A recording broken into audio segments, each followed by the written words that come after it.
Katanya orang kaya raya kalau sudah meninggal dan nggak ada yang bisa dibawa, sampai para ulama mengatakan kalau seandainya giginya gigi emas lalu ahli warisnya nggak rela dicopot itu gigi.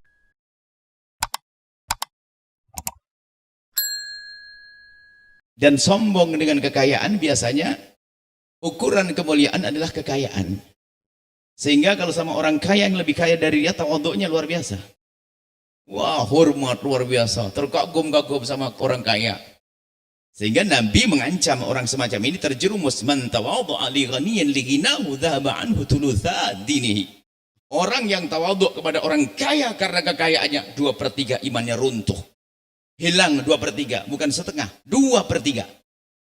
Lebih lagi. Lebih dari setengah imannya runtuh gara-gara dia tawadhu kepada orang kaya karena kekayaannya.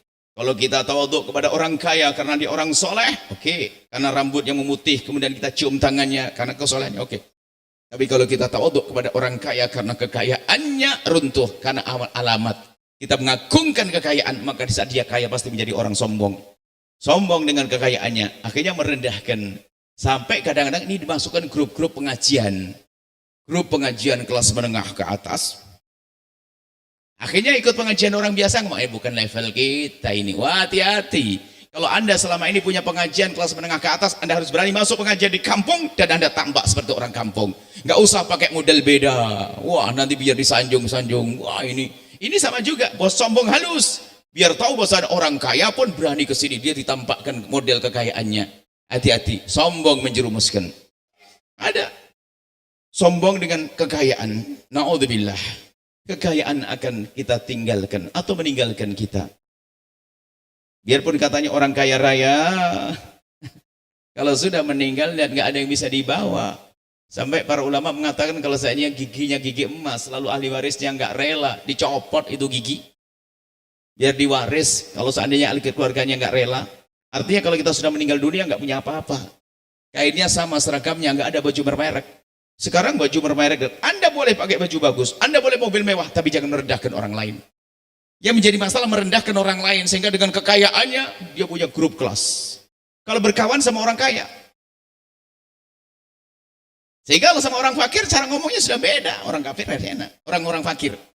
Orang fakir ngomong seenaknya, tapi kalau sama orang kaya lebih santun.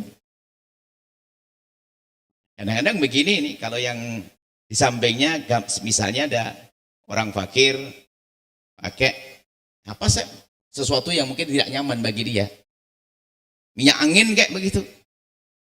Masjid pakai minyak angin, masjid harus pakai wangi-wangian. Nah, besoknya ganti orang kaya yang pakai minyak angin, kayak haji sakit ya, sehat. Kok beda ini gayanya, kok beda ini, dasar nih orang sombong dia. Sama orang fakir seenaknya ngomong, sama orang kaya langsung sopon, haji insyaallah sehat, panjang umur. Dengan orang kaya, bukan kita harus menghinakan dia. Sama juga kalau kita merendahkan orang kaya, juga sombong. Kita tidak boleh merendahkan orang lain karena kekayaan kita. Ayo, maka hadiri, maka kemudian banyak lagi setelah itu apa? Kekayaan, perkumpulan juga. Intinya bahwasanya kesombongan itu merendahkan. Ayo kita belajar sekarang untuk kita tawadhu, agar kita tidak sombong dengan apapun yang Allah berikan kepada kita.